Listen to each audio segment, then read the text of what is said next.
E uma palavra que o Senhor tocou no meu coração para estar recalcando. Não sei se você sabe, mas Jesus está voltando. Quem dá glória a Deus que Jesus está voltando? E nós vamos subir, vamos desaparecer dessa terra em nome do Senhor. E nós somos a igreja da última hora. Nós somos a igreja da última hora. E nós louvamos a Deus porque essa igreja é a igreja que vai ser arrebatada. Abra sua Bíblia em Apocalipse. Por que eu vou ler essa passagem primeiro? É Apocalipse capítulo 1, versículo 10. Diz assim a palavra do Senhor: achei-me em espírito no dia do Senhor. O dia do Senhor é um dia domingo, chama-se Domini Dei. Domini Dei. No dia do Senhor. E ouvi por detrás de mim grande voz como de trombeta, dizendo: o que vês escreve em livro e manda às 7 igrejas: Éfeso, Esmirna, Pérgamo, Tiatira, Sardes, Filadélfia e Laodiceia.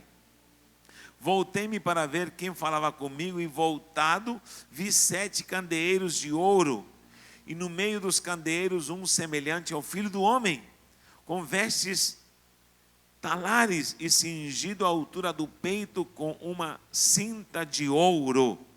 E aí vai descrevendo, mas principalmente quando João vê, para ver quem falava com ele, viu no meio dos 7 castiçais um semelhante ao Filho do Homem. Abra também em Apocalipse capítulo 19. Perdão, capítulo 4, e depois vou para o 19. Olha o que diz o 4. Capítulo 4. Depois dessas coisas olhei, e eis que não somente uma porta aberta no céu. Uma porta aberta no céu. Como também a primeira voz que eu ouvi como de trombeta falar comigo. Aquela voz de trombeta que ele ouviu no capítulo 1, fala de novo com ele, dizendo: sobe para aqui, sobe para cá, vem para cá, e te mostrarei o que deve acontecer depois dessas coisas. Amém? Pule agora para o capítulo 19, versículo 6, diz assim: então ouvi como uma voz numerosa, uma numerosa multidão, como de muitas águas e de fortes trovões, dizendo: aleluia, pois o Senhor reina, nosso Deus o Todo-Poderoso.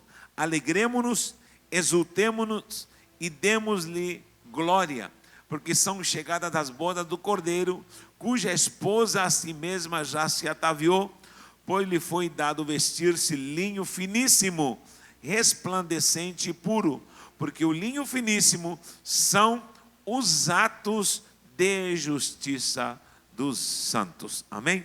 Pai, te adoramos, te bendizemos, te damos a glória, e tudo que vamos ouvir a partir desse momento, Senhor, que será objetivo claro na direção do teu Espírito, que possamos ser edificados para a glória e para a honra do teu nome, Jesus.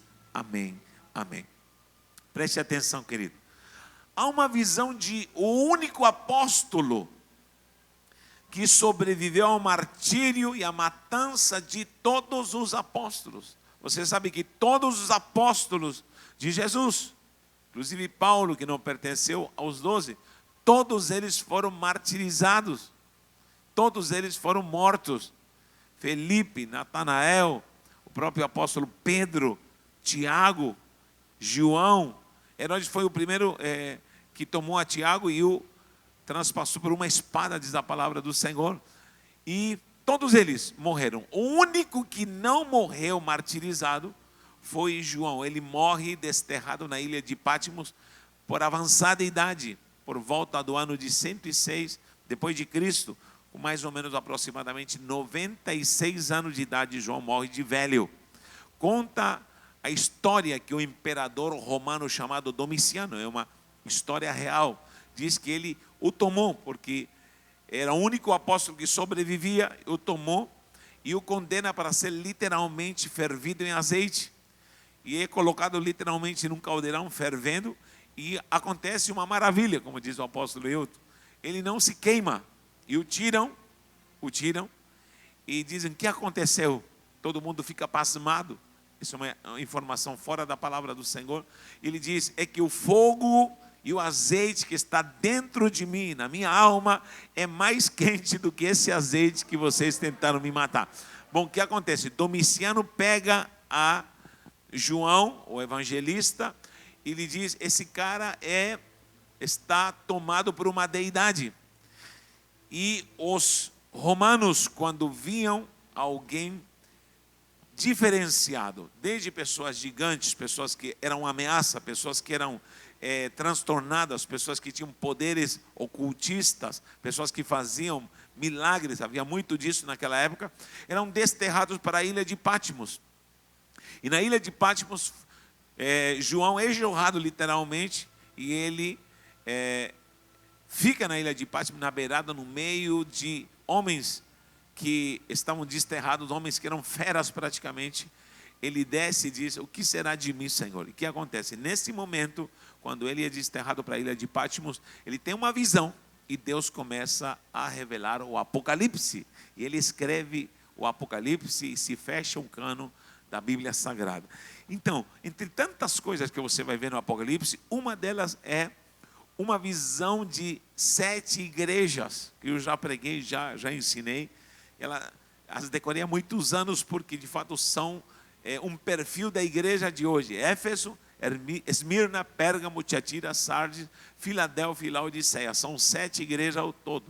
Também me incumbi de poder ver o perfil de cada igreja, porque cada igreja é um perfil da igreja de Jesus Cristo nos dias atuais. Ou seja, é possível que uma igreja, embora literal o que está acontecendo, estava acontecendo lá nas 7 igrejas da Ásia, que hoje em dia é a Turquia.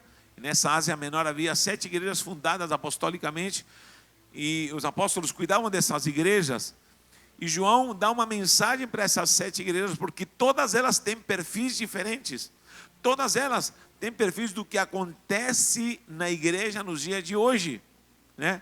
E o que acontece? Também o Senhor me mostrou de que esses 7 perfis são 7 períodos que a igreja, desde a igreja apostólica, lá no passado, viveu até os dias de hoje. Ou seja, no início da era cristã, é o período Éfeso. Nós vamos ver isso. E vamos avançando até os dias de hoje para ver a que período nós chegamos e qual é o perfil da igreja de hoje, segundo a ótica apocalíptica, em nome do Senhor Jesus. Quem entendeu diz amém.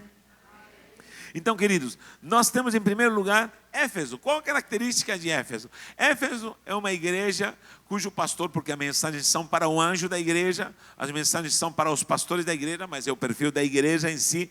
É uma igreja que abandonou, deixou o primeiro amor. Uma igreja que tinha autoridade, uma igreja, você pode ver as características, tem guardado a palavra, é uma igreja que na labuta tem boas obras, é uma igreja muito linda, mas é uma igreja que esqueceu o amor, ou perdeu, na verdade, não é nem perdeu, abandonou o amor. E esse período se refere ao período 100, mais ou menos desde a morte de João, até o ano 200. Por que eu me atrevo a dizer, nessa revelação, que esse período mais ou menos é o período da igreja apostólica após a morte de João? Porque João é o último remanescente da igreja que guarda o amor. Inclusive João era chamado o apóstolo do amor. E ele em toda a epístola fala: filhinhos, amai-vos, amai-vos. Por quê? Porque ele viveu o aconchego do mestre. João era o único que se deitava no colo de Jesus. João era o único que tinha uma promessa. Inclusive Pedro perguntou: e esse aqui, o que vai acontecer? Jesus falou: e se eu quiser que ele fique até a minha vinda, qual o problema? Ou seja, todo mundo achava que João iria viver até a vinda de Jesus, ou seja, seria imortal. Mas João morreu pelo menos de velho, e não foi martirizado. Sempre digo que estar no colo do líder, na bênção do líder, te dá longevidade, te dá promessa, te dá multiplicação. Então, conclusão: a igreja nesse primeiro cenário dos primeiros 100 anos, ela começa a abandonar o amor. João já pregava, não deixem o amor. Filhinhos, amem-se, amai-vos, amai-vos, amai-vos. O que acontece? A igreja está revestida de poder, de tarefas, de trabalho, mas a igreja ela vai abandonando o primeiro amor. Segundo período, que é o período Esmirna. Esmirna. A igreja apostólica continua avançando através dos anos, e mais ou menos a partir do ano 200 até o ano 312, que acontece com a igreja. Estou falando da era cristã. A igreja começa a ser perseguida. Esmirna literalmente significa mirra, perfume. É uma árvore que ela é esmagada, mas dá um perfume. Então, o que acontece com a igreja nesse período? Depois do ano da perda do amor, a igreja começa a ser perseguida. Depois que a igreja abandona o amor, começa a se esfriar o amor, a igreja começa a ser perseguida. Nunca nós devemos deixar o amor, sabe por quê? Porque virão perseguições e Deus vai permitir isso. Toda igreja que abandona o amor entra num período de perseguição, de lutas. O que acontece? Quando a igreja é perseguida, a igreja acorda. Aí começam as tribulações. O período mirra, o período de exalar o perfume de Cristo. E é a característica da igreja de Esmirna. Diz a palavra: conheço tua tribulação, tua pobreza, há perseguições e lutas, mas você tem sido fiel, você perseverou. O imperador Constantino vê essa perseguição e ele, em 312, dá um basta à perseguição. E o que acontece? Acontece um suposto milagre. Eu não acho que é milagre, não creio que é milagre, mas muita gente diz que um imperador se converte ao cristianismo. E você sabe que Constantino é o primeiro imperador romano que aceita o evangelho e o cristianismo como sua religião, porque todos eram pagãos. Ele diz: a partir de agora não haverá mais perseguição. Agora o cristianismo vai ser a religião oficial de Roma. Então aí termina o período da mirra, termina o período da perseguição e começa o período Pérgamo. Pérgamo, sabe o que significa? Fortaleza. Pérgamo significa estrutura. Então a igreja agora se estruturou. A igreja com Constantino, a igreja ficou bonita. A igreja, que aconteceu? A igreja agora ficou status. Agora qualquer um era cristão. Antigamente ser cristão era ser perseguido, era ser moído, era ser mirra. Como a igreja Esmirna é perseguida, é triturada. Mas agora surge a estrutura, o período Pérgamo. O que acontece em Pérgamo? Em Pérgamo a igreja se estrutura agora, como o imperador é cristão, eu quero ser cristão também. Então a prostituta tinha carteirinha de cristã, o bandoleiro tinha carteirinha de cristão. Que bom te ver, pastor Tiago, oh, glória a Deus, aleluia. O que acontece? Todo mundo quis ser cristão. E o que acontece? A igreja ficou tão estruturada que diz: a igreja não precisa mais ficar com a sede em Jerusalém. Vamos mudar a sede para Roma. A igreja ficou igreja apostólica, não mais de Jerusalém. Há um problema com a fortaleza. Vou lhe falar: a igreja pode se fortalecer, a igreja pode virar uma grande fortaleza, porém a igreja ela será sempre dependente.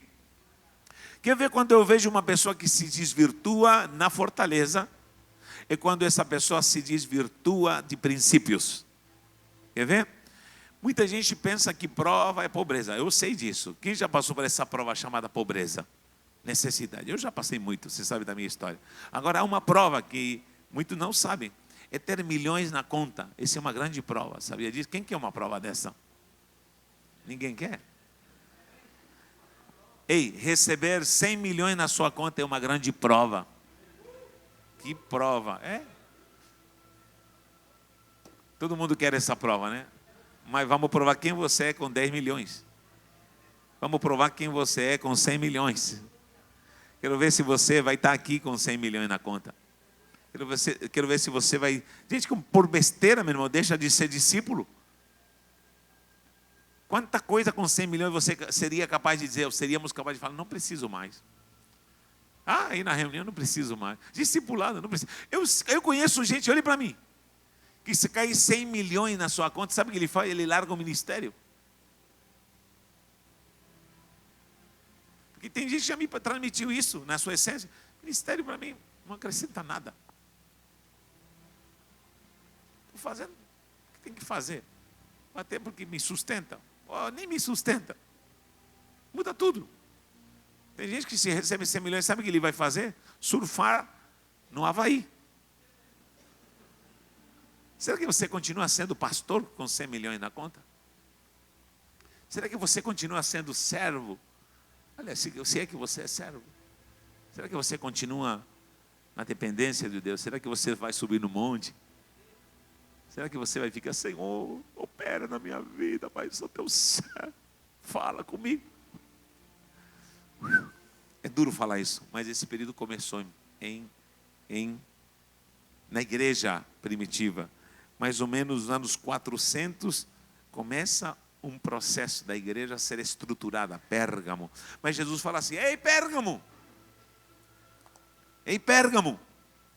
tem um trono na tua cidade que chama-se trono de Satanás. Quem está entendendo essa pregação? Esse é o problema, quando nós nos tornamos fortalezas. Eu sei que a igreja vai influenciar a política, mas a política não pode influenciar a igreja. Não. É a política que precisa da igreja, não é a igreja que precisa da política. Mas muitas igrejas se fortaleceram com a política. Aí veio, sabe o que? Veio o trono de Satanás. A igreja pode se fortalecer, eu posso edificar nessa quadra toda com alianças políticas, sabia disso? Comprar terreno e levantar uma grande catedral e colocar aqui tronos de ouro, se você quiser. Posso me fortalecer. Mas vai vir junto um trono chamado trono de Satanás. Leia. A igreja se vende. Ela deixa de ser apostólica de Jerusalém e ela começa a ser apostólica de Roma. E já não serve mais o título apóstolo. O que acontece com a igreja apostólica? Proíbe o nome apóstolo e é instituído o papado. Olha só, quando é que Jesus chamou papas? Onde está isso? Não existe. Só que tiram uma unção apostólica de uma ordenança ministerial de Yeshua. Isso é confirmado pela doutrina. Agora implanta-se o papado e os pastores passam a ser padres. Então o que acontece? Pérgamo se fortalece. Podemos ter, ontem estava falando, quem gostaria de ter aqui uma igreja onde você estacionasse seu carro com um estacionamento aí para 500 carros? Quem gostaria de estacionar seu Civic Honda lá? Hein? Todo mundo.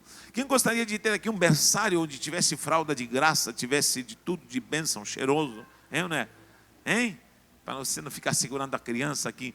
Quem gostaria de ter uma porta aqui do outro lado, sabe, que tivesse aqui uma academia, ó, só crente na academia, sessão masculina e sessão feminina, para não ficar escutando aqueles louvores endemoniados, você vai escutar louvor santo. Eu vou para a glória, sei lá. Todo mundo gostaria de ter. Agora, aqui atrás, uma quadra society. Eu sonho com isso, não vou ser hipócrita, eu gostaria de ter uma casa, para não ficar andando por aí pagando, uma quadra society aqui, para os jovens ficarem aqui, jogando lá uma academia do outro lado. Lindo, maravilhoso tudo isso. Agora, eu falei para a igreja, vocês gostaram? Amém. Então começa a dizimar. Aí todo mundo ficou calado. Começa a dizimar, pronto. Você vai ter tudo isso e mais ainda. Vai ter um líder que não vai se corromper com dinheiro, não vai se corromper com status. Porque o problema é quando nós nos acomodamos a um status, nós nos acomodamos a essa fortaleza e o trono de Satanás vem junto. Não, querido, a igreja vai ser próspera, mas a igreja vai continuar sendo discípula. A igreja vai continuar sendo santa. A igreja precisa continuar na dependência de liderança, de obediência, de fidelidade. Quem dá glória a Deus por isso? Vou falar de novo, tem gente que por menos já desvirtua o discipulado. Imagina se tiver mais autonomia, e se tiver mais alguma coisa, querido. Eu preciso ser discípulo a vida inteira, porque não é porque eu preciso somente, não, é porque é um perfil de uma demanda, de um princípio santo. O que acontece no quarto período? Que o quarto período é o período Tiatira. Tiatira, sabe o que significa a palavra Tiatira? Ninguém sabe, mas olha, a palavra Tiatira, ou o nome Tiatira, significa doce. Tem uma postagem que a empresa que pegou a Universidade do Reino para poder tratar dela a nível de online, estamos trabalhando online, porque já estão surgindo alunos online, graças a Deus por isso, até fora do país. E ele me disse, gostei de uma frase que você falou aí, Deus não te chamou para comer algodão doce. Eu falei isso, não sei de onde surgiu, mas eu falei, Deus não te chamou para comer algodão doce. Deus te chamou, sabe para quê? Para ser guerreiro de Jeová. Ele falou, vou colocar essa frase, ficou até um slogan. Jesus não te chamou para comer algodão doce. Por quê? Porque hoje em dia estamos vivendo a igreja do algodão doce, né? E a igreja Tiatira significa doce, doce. Só que Tiatira é um doce maligno. Mas não conheço o doce benigno, mas doce maldito. Não, doce maligno já é, porque doce faz mal, muito mal. Mas olha, é doce envenenado. Porque Tiatira traz um doce que traz uma profetisa profana, que chama-se Jezabel. Quem entendeu? E ela adoçava os homens da igreja, e ela trabalha com um doce. Só que ela é maldita, porque ela adultera e profana o templo de Deus. Quem entende? E isso que começa a acontecer, sabe quando? A partir dos anos 400 até 1100. O que acontece com a igreja? Há uma condenação para a igreja, literalmente, ali na Ásia Menor, chamada Tiatira. Ele diz, ei, tem uma coisa contra ti, tu tolera Jezabel. Eu não vou pregar de Jezabel hoje, aqui, senão eu teria que pregar até meia-noite. Mas olha, tu tolera Jezabel. Eu vou dar uma pincelada. Jezabel é uma potestade que trabalha com doce, que trabalha ludibriando, sei lá, está junto, mas na verdade é maligno, é profano, é adúltero, é um processo satânico. Conclusão, prostitui a igreja por doce, prostitui a igreja, essa é Jezabel. Não, e esse espírito imundo odeia profeta, odeia, eu tenho gente que me odeia por ser profeta. Eu posso falar, no meu ministério já ganhei vários inimigos por ser profeta, por falar assim, vai acontecer isso na sua vida, isso. E tem gente que me disse, você está me espraguejando. Não, eu estou te falando o que o Senhor está me mandando dizer. Então, há profetas que ganham inimigos. E aqui Deus já me usou para falar duro com algumas pessoas. Deus está manda dizer isso. E as pessoas torcem o nariz às vezes. Mas depois recebem a resposta. E era de Deus. Era de Deus. Então, esse é um espírito imundo que combate a profecia, combate a revelação. E o que acontece?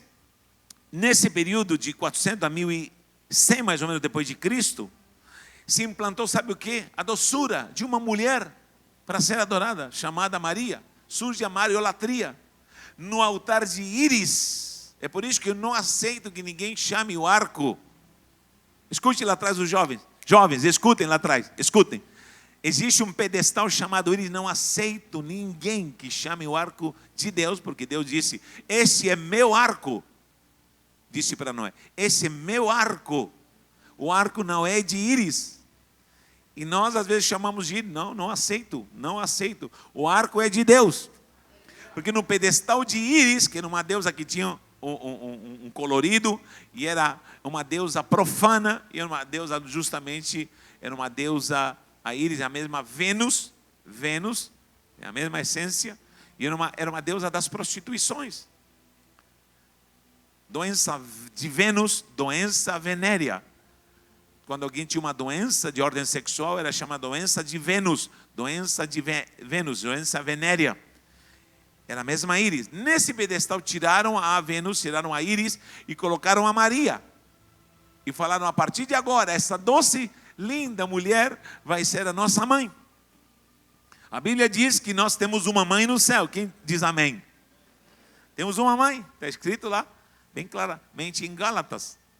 Capítulo 4, versículo 26, se não me engano, diz assim, a Nova Jerusalém, ela é a nossa mãe, a qual é livre. A Nova Jerusalém é a nossa mãe.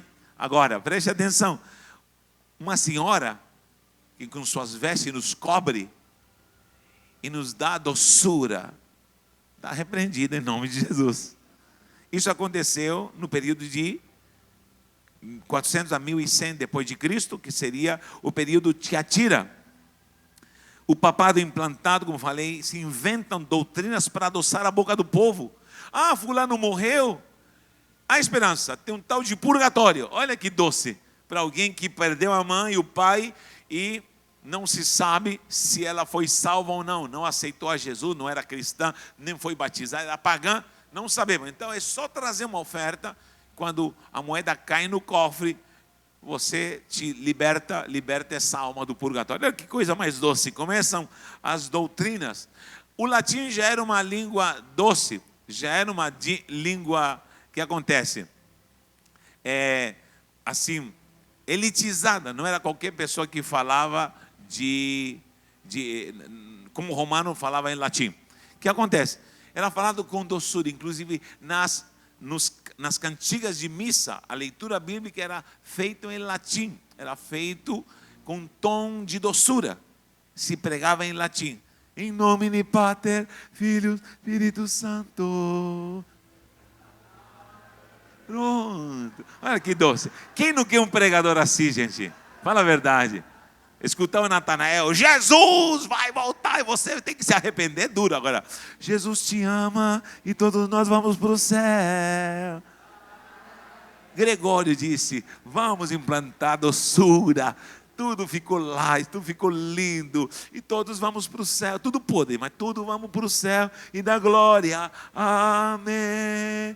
Ave Maria, cheia de graça. Está repreendido, Satanás. Então o que acontece? Tiatira é doce. Tiatira é doce. Tiatira é a macumba gospel. Tolera Jezabel e isso vai se profanando, vai avançando e proliferando dentro da igreja. Aí vem para quinto período, que é a quinta igreja. Repito, todas essas igrejas aconteceu literalmente lá na Ásia, mas profeticamente são períodos. Você me acompanha aí em nome de Jesus? Então vem o quinto período, que é a igreja de Sardes. Sabe o que significa literalmente a palavra Sardes? Sardes significa brilhante. Olha que coisa linda, brilhante, o período Sardes. Mas há uma característica, diz aqui o Espírito Santo, ou o próprio Jesus falando através de João, diz assim em Apocalipse 3:1, ei, tu dizes que vives, está brilhando, está bonita, mas tu estás morta. Brilha, mas está morta. Brilha, mas tem podridão. Brilha, mas está seca. Brilha, mas não tem fogo nenhum do Espírito Santo. Isso aconteceu num período de 1200 para frente. 1200 já começa a profanação, a morte espiritual. Os verdadeiros cristãos começam a ser queimados na fogueira. Se institui a maldita Inquisição. Alguém já viu falar da Inquisição? Pois bem, nesse período Sardes, a igreja começa a ser verdadeiramente perseguida por uma igreja corrupta. Uma igreja começa a matar outra igreja. Que igreja? A igreja que pregava a verdade. Savonarola, tantos homens de Deus, tantos homens santos foram queimados vivos por pregar a palavra de Deus com autoridade. Agora não era a igreja, o Império Romano, mas era a igreja romana que começou a matar os verdadeiros cristãos. Diz a palavra em Apocalipse 3:4 em relação à igreja de Sardes. Há umas poucas pessoas que não se contaminaram. De fato, nesse período da Idade Média, houve gente que não se contaminou, que não aceitou a mariolatria, que não aceitou o purgatório, não aceitou o papado, não aceitou a doutrina errada do doce da Jezabel, mas disse, nós vamos perseverar na sã doutrina. Só que eles pagaram com sua vida na fogueira. Eles foram acusados, eles foram chamados de hereges. E o que aconteceu? Lamentavelmente, a igreja morre na sua essência, na sua sã doutrina, e fica sempre um remanescente que de fato persevera na glória do Senhor. Aí começa um período glorioso chamado Filadélfia. Diga Filadélfia. Não sei se você sabe, filéu é amor fraterno, amor fraternal. Os gregos separavam em eros, o amor de homem e mulher, filéu, amor de amigos, fraternal, e ágape, o amor a Deus. Não é que eram 3 tipos de amor, era um amor que se subdividia. 3 tipos de amor, poderíamos dizer. Então, filéu, fila é fileu, amor fraterno. Filadélfia significa a propagação do amor fraternal. Quando começa a propagação do amor verdadeiro, fraternal, é quando em 1517, no meio das trevas, no meio da escuridão, no meio da angústia, no meio da tribulação, o que acontece? Se levanta um homem chamado Martinho Lutero. Diga, Martinho Lutero. Amém? Martinho Lutero se levanta e prega as teses no castelo de Wittenberg. E a partir de esse período, no castelo de Wittenberg, na Alemanha, começa uma reforma sobrenatural, chamada de reforma protestante. Dê glória a Deus. Sabe por quê? Você tem que dar glória a Deus, porque através dessa reforma você está aqui hoje louvando ao Senhor, sem Maria, sem idolatria, sem Jezabel. Você pode glorificar e exaltar o nome do Senhor. Aplaude se é para Jesus, aleluia.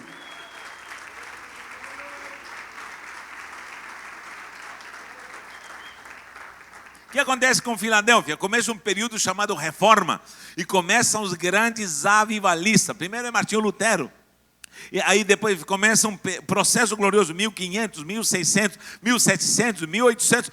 O período Filadélfia é um período lindo. Se levanta Jonathan Edwards, se levanta Spurgeon, se levanta John Wesley, se levantam homens ungidos. Esse avivamento do país de Gales, da Inglaterra, de toda a Europa, vai e toma os Estados Unidos, através do continente, com os colonos. Aí vem Moody, vem homens ungidos pelo poder do Espírito Santo de Deus, e esse avivamento vai descendo pela América Latina, e começa numa tal de Rua Azusa, e esse avivamento chega no Brasil, em Belém do Pará, e toma o Brasil para a glória do Senhor e América Latina. Queridos, esse avivamento chamado Filadélfia, vai desde 1517 até mais ou menos 1909, 1910, ainda em 1940, 50, nós víamos, escute bem, nós víamos vestígios desse avivamento que passou. Não estou dizendo que o avivamento de Deus, do Espírito Santo, acabou, mas desse avivamento nós ainda víamos, por exemplo, igrejas como a igreja do Evangelho Quadrangular, aqui com tendas, ainda viveu nos anos 40, 50, 60,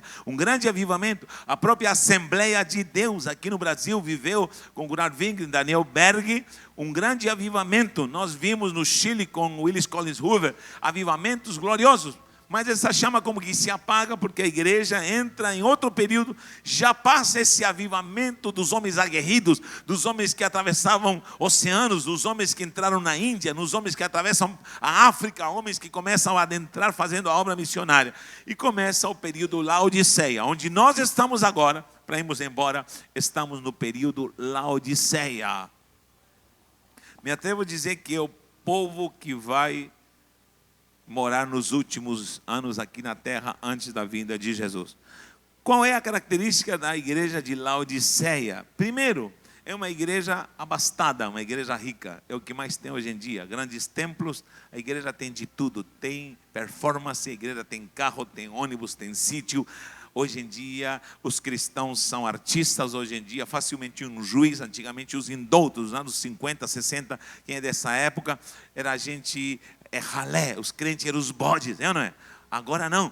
Hoje um juiz pode ser crente. Hoje alguém no Planalto pode ser um pastor, um pregador.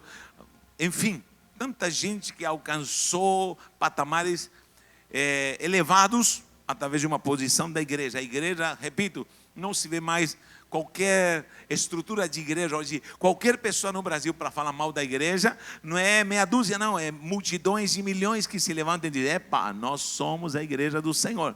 Só que nessa leva toda há de tudo, a riqueza, a abundância. Facilmente na sua cidade você passa e você vê um mega templo e você diz: catedral do quê, meu Deus do céu? Por quê? Porque a igreja tem posses.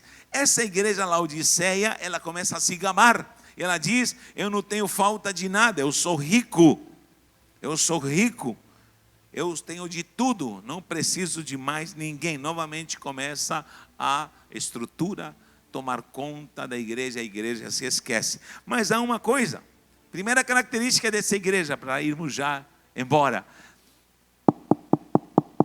Jesus está dizendo: eis que estou à porta e bato. sempre se prega para novos convertidos ou não convertidos dessa passagem, mas literalmente Jesus está do lado de fora. A igreja deixou Jesus do lado de fora. Não está falando com inconverso, está falando com a igreja salva, a igreja de Laodiceia. Vocês me colocaram para o lado de fora. Hoje a igreja tem chapulim aqui na frente. Hoje a igreja tem super-homem pregando no altar. Hoje em dia tem entretenimento. Hoje a igreja tem festa de não sei mais o que. E fora isso, e tanta modernidade que entrou na igreja, que Jesus só fica assim de um canto. Quando está dentro de um canto, quando não está do lado de fora, olhando e observando. Já fiz tudo isso, já entrei nessas modalidades, tunte, balada, gospel, indo mais não sei o que, e festa com João, sem Maria, sem José. Já fiz todas as modalidades que você possa inventar para atrair gente. E eu vou lhe falar, se atrai gente? Sim, atrai muita gente. Mas quando o facão do inimigo se levanta mesmo, sai de perto. Quero ver quem fica, porque a igreja não precisa de igualar-se ao mundo. Goste quem gostar disso. A igreja precisa de Jesus no centro dela. A igreja não precisa de modalidades mundanas. A igreja não precisa imitar nada deste mundo. A igreja precisa de uma base que se chama Jesus de Nazaré. E quando Jesus está na igreja, temos crentes fortalecidos. É por isso que está uma onda de crentes fracos, crentes de algodão doce, crentes, meu irmão, de terceira categoria. Por quê? Porque não estão firmados. No primeiro vento te abandonam, no primeiro vento deixam a cruz, no primeiro vento abandonam a fé, no primeiro vento largam a caminhada, na primeira dificuldade, no primeiro deserto, deixam tudo. Mas uma igreja fortalecida em Cristo, como diz Paulo, diz assim: ei, por vós sinto dores de parto, até que Cristo seja fortalecido em você. Eu vou fortalecer Jesus em você. Eu não vou dar algodão doce, eu não vou dar ABC modalidade, eu não vou fazer ABC tipo de festas aqui para que todo mundo venha. Eu vou colocar isso e mais aquilo, mais o outro, para que todo mundo seja atraído. Mas vou trazer Cristo tem que estar dentro da igreja. Mas a igreja entretida colocou Jesus para o lado de fora e disse: eis que estou à porta, estou batendo. O quanto se prega Jesus na sua igreja, o quanto se fala da estrutura da doutrina de Cristo, o quanto se fala da sã doutrina, o quanto se prega caráter de Cristo, o quanto se prega perfil de Cristo, o quanto se prega discipulado de Cristo, o quanto levamos de Cristo para as pessoas. Paulo dizia: o importante não é minha placa, por favor. O importante é que Cristo seja pregado. Cristo seja pregado. E pregarão em meu nome. E vão fazer em meu nome. E vão expulsar demônios em meu nome. E vão para as casas em meu nome. E vão profetizar em meu nome. E pegarão em serpentes em meu nome. Em meu nome. Em meu nome. Não é a tua placa. Não é a tua denominação. Não é a tua metodologia. É em nome de Yeshua HaMashiach. Se tiver outra coisa, estou fora. Eu prefiro Jesus. Aleluia. Esse é o evangelho que eu prego. Esse é o evangelho que eu prego. Esse é o evangelho que eu preciso. Um evangelho fortificado em Cristo Jesus. Um evangelho fortificado na cruz. Sabe o que está faltando hoje na igreja? Começar a pregar cruz. Começar a pregar arrebatamento, começar a pregar batismo com o Espírito Santo. Isso está faltando pregar na igreja. Está faltando pregar, sabe o que? Arrependimento. Estão colocando nomes para problemas. Hoje as pessoas têm problema. Não, a pessoa é pedófila, ela gosta de criança, mas é um problema. Está sendo tratado pelo doutor fulano de tal. Não, o outro tem cleptomania. Mas olha, é uma doença, está sendo tratado, já viram o quadro. Querido, sabe o que é isso? É falta de arrependimento. Não, o doutor fulano está tratando dele. Não, o fulano está tomando remédio porque está sendo cuidado pelo doutor fulano. Doutor Emanuel está dizendo: ei, esse paciente é meu. Ele fugiu da sala do arrependimento. Esse paciente é meu, venha. Nada contra a medicina, porque eu já me tratei pela medicina. Nada contra modalidades e tratamentos que a medicina oferece. Por favor, não me confunda, porque eu tenho bem aberta a minha mente. Mas nunca processe qualquer dificuldade, tratamento, fugindo do arrependimento. Eu preciso me arrepender. Não sei você, mas eu preciso me arrepender todo dia. Eu preciso me arrepender todo dia. Eu preciso me arrepender todo dia. Alguém que precisa da misericórdia do Senhor, diga graças a Deus, que elas se renovam a cada manhã. E é o fato de não sermos consumidos, quem dá glória a Deus. Deixou Jesus lá de fora, para terminar. Ele é autossuficiente. E Jesus dá 3 conselhos para essa igreja. Primeiro, diz: tu és pobre, cego, nu. Ainda usa uma palavra forte, falto na graça, que eu não vou nem usar essa palavra. Falto na graça. Você diz que é fortalecido, que tem tudo, que não precisa de nada, mas eu te digo que tu és pobre, cego, nu. É assim que eu vejo a igreja hoje em dia. Às vezes cega. Será que não enxerga? Será que não entende? Pobre, porque está bastada de tanta coisa, menos da unção do poder do Espírito de Deus, menos da presença de Yeshua.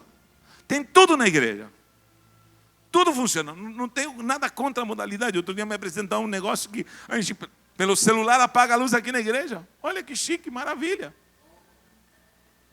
Se eu esquecia, eu abro o aplicativo, um aparelho que já colocaram aí. Eu abro o aplicativo em São Paulo e eu percebo, posso estar, se há internet, eu posso estar em Manaus. E lá em Manaus eu vejo que está ligada a luz da igreja, eu desligo a luz aqui de casa, de Manaus, e desligo aqui. É coisa do demônio, não, é coisa moderna. Coisa do anticristo. Hein? Daqui a pouco, uma das reuniões que eu estava lá, uma das reuniões que eu fui fazer em Alphaville, é uma modalidade nova. Já essa empresa prevê para 10 anos que desaparecerá o papel. Você não vai ofertar mais em papel. Sabia disso, não? Não vai dizimar mais em papel. O dinheiro vai desaparecer. Vai ser tudo online. Já está claro. Está acontecendo. E a igreja já me apresentaram. X igrejas enormes aqui no Brasil que já aplicaram aplicativo. As pessoas têm aplicativo no celular. A vida das pessoas está no celular hoje em dia. A alma das pessoas. Eu não sei se o celular vai ser arrebatado ou a pessoa. Só sei de uma coisa, que está tudo aqui. Hein? Onde a pessoa diz, tchum, tchum, tanto de dízimo, primícia, oferta para a África, o que acontece? O computador já lê, e já separa. E me mostrou de uma igreja gigante, olha isso aqui. É o segmento de tanto para dízimo, tanto, tudo separado. Que é isso? Modernidade. Pastor, como os alunos da faculdade pagam? Porque o assunto era faculdade. Como os alunos pagam? Um deposita, outro é isso, outro passa cartão, outro... E outros não pagam. Mas olha... Então o que acontece? Eu falei, pastor, para com isso. Você vai abrir alunos, você não se ampliou online, de fato já estamos tendo. Pastor, envia boleto para mim. Só que era 1, agora são 2, 3, 4, 10, 20. Pastor, envia. Agora é o João que está lá. Envia boleto para mim. Não, isso é pré-histórico. Todos vão baixar um aplicativo na Bahia e vão abaixar, vão só clicar, acabou. Eles vão saber o perfil de tudo e você vai controlar tudo. Falei, uau, bonito, falei. O anticristo já está aí. Então preste atenção. Não estou dizendo que a modernidade é errada, mas esses são os sistemas que o inimigo vai usar quando nós desaparecermos daqui. Agora preste atenção, a igreja tem tudo do mais moderno que você possa imaginar. Sabe o que descobriram? Não contem para ninguém. Preste atenção, não contem para ninguém. Descobri que é um perfil de gente que não vai mais para cultos desigrejados, que assistem cultos online. Pregações online. Na hora da oferta, desliga o celular. Então o que acontece? Preste atenção. Na hora do dízimo, desliga. Porque não é nem mais TV. Não, é online. E opções, cultos ao vivo. O apóstolo Fábio me disse que ele desligou o culto ao vivo porque um quarto da igreja estava ficando em casa. Ele não assistiu o culto em casa. Só que preste atenção. Já se levantou, entre aspas, uma demanda para que esses que ficaram em casa e assistiram o culto não deixem de ofertar e dizimar. Então, com o aplicativo vai se alcançar os desigrejados que ainda querem fazer isto. Gente do céu, tudo vai se adequando para uma performance. Eu estou bem, estou abastado. Mas Jesus diz, o principal está do lado de fora. Te aconselho, primeiro, que compres ouro refinado. Ou seja, valores. A igreja de hoje precisa de valores. Compre ouro refinado. É Jesus que está falando para a igreja de Laodiceia. Compra ouro refinado. Significa, começa a comprar valores. Mas não é ouro que se compra ali no câmbio, não. É o ouro espiritual, é um ouro precioso, é o ouro que só a palavra pode dar, só a glória do poder do Espírito pode dar, só a santidade pode dar. É uma unção, é uma virtude, é uma performance que somente a palavra e o Espírito podem dar à igreja. Diga comigo, valores. Diz também, te aconselho que te vistas de linho. Sabe o que significa isso? Deus está falando, se vista de linho, comece a buscar e a fazer obras de santidade. Nada pode ser mais útil e mais glorioso nesta hora para esta igreja do que começar a se santificar. Vou falar de novo. Jesus está voltando. E Jesus não quer saber se você está ampliando a igreja, se você está reformando, se você está colocando telhado, se você comprou poltronas acolchoadas. Eu sonho com umas poltronas cor azul ou vermelha, não sei, ou cor de vinho, ou verde, não sei. Acolchoada para você não se assentar uma hora, fica me escutando com essa cadeira de plástico, sonho. Mas Jesus não está nem aí com isso. Jesus quer saber se você se vestiu de linho, se você está santo. Terceiro diz, compra colírio para os teus olhos. Olhos ungidos, diz comigo, olhos ungidos. A visão precisa voltar para a igreja, para olhar para a figueira, olhar para os montes e olhar para as nuvens, porque a qualquer momento a trombeta vai tocar. Ei, na cidade havia uma torre. E nessa torre ficava um vigia só olhando para o horizonte. O que ele olhava? Quando viam inimigos, ele ficava observando. Toda a cidadela tinha uma torre, nas colunas de torres. É por isso que quando em Cantares, o corpo da mulher parece até sensual a descrita de Salomão, porque é literal, porém alegoricamente simboliza a igreja. E o que acontece? Ele descreve a mulher, fala de seios, fala de cintura, e fala de coxa. Você diz, epa, que negócio é esse? Dentro da Bíblia? É, porque está falando da igreja. Não vou entrar em detalhes com isso, mas tem uma parte que me chama a atenção. Diz, ei, o teu pescoço é como uma torre. Ele fala para a igreja que a igreja, a mulher da igreja, tem pescoço de torre. Diga para a pessoa de lado, você tem que ter pescoço de torre. Não é para ficar xeretando o vizinho. Pescoço de torre é uma igreja que está vigiando. É uma igreja que olha para o horizonte.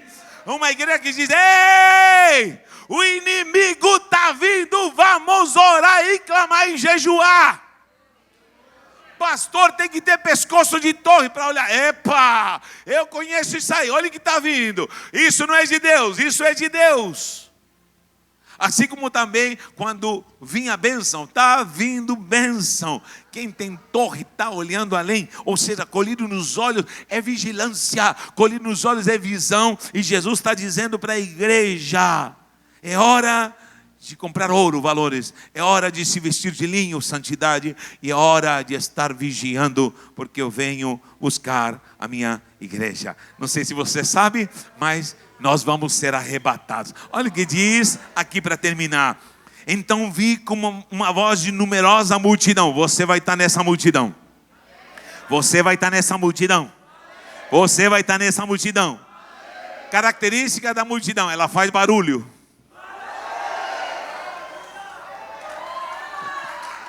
Está aqui escrito. Essa multidão faz barulho. Faz barulho. Quem faz barulho dá glória a Deus aí.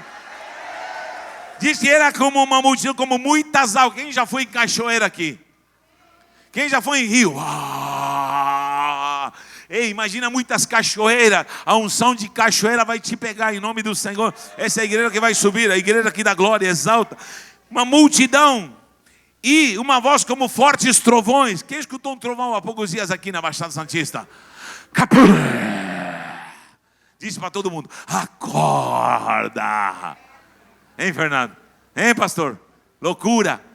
Imagina trovões. Pá! E sabe o que está dizendo? Alegremo-nos e exultemo-nos e demos a glória, porque são chegadas as bodas do Cordeiro, cuja noiva a si mesma já se ataviou, pois lhe foi dado vestir-se de linho finíssimo, resplandecente e puro, porque o linho finíssimo são os atos de justiça dos crentes. Quem dá glória a Deus? Quem recebe isto diante do Senhor, fique de pé e diga: Pai, eu quero subir no arrebatamento.